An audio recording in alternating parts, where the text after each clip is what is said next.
Il n'y a pas si longtemps, je vous ai demandé si vous étiez intéressé à avoir un tutoriel sur ma façon d'appliquer le mascara. Le voici. C'est sûr que j'ai pas, je crois, choisi le meilleur pour que vous voyez vraiment l'impact sur les cils lorsque je l'applique, étant donné qu'en arrière c'est noir. Si jamais on voit vraiment mal, au pire je vous en referai un autre, mais vous avez quand même la technique de base sur comment faire, et vous voyez quand même là que ça a un effet quasiment faux cils. Surtout avec un gros maquillage comme ça a besoin d'être tout un impact comme mascara.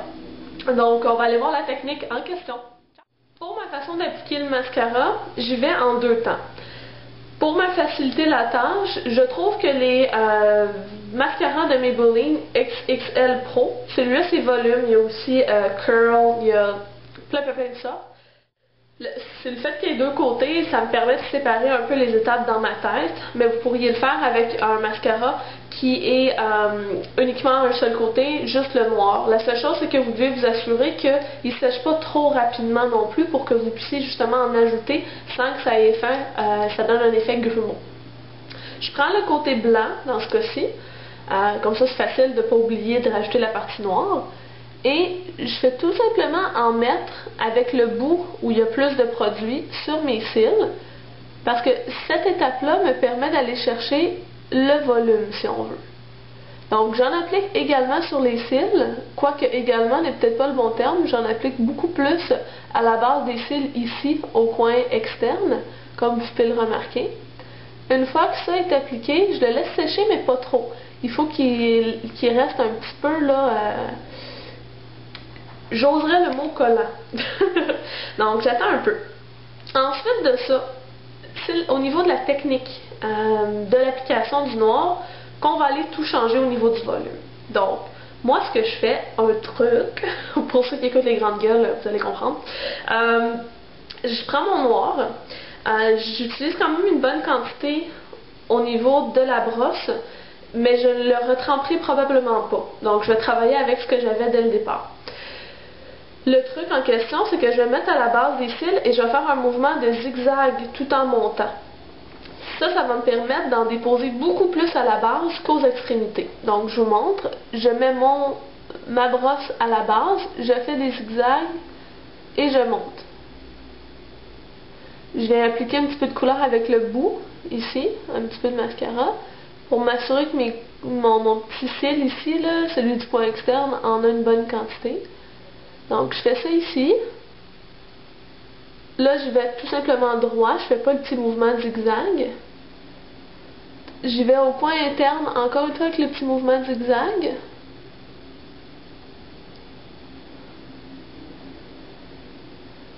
Et là, un autre truc, pour être sûr d'avoir la couleur la plus foncée possible, c'est que, et ça me permet aussi d'aller chercher de la longueur, c'est que je vais passer par-dessus les cils et je vais en mettre sur le dessus des cils. Ça me permet de venir rajouter une couche au niveau de la longueur, mais le plus important, c'est que ça va venir enlever la poudre d'ombre à paupières que je pourrais avoir sur le dessus des cils.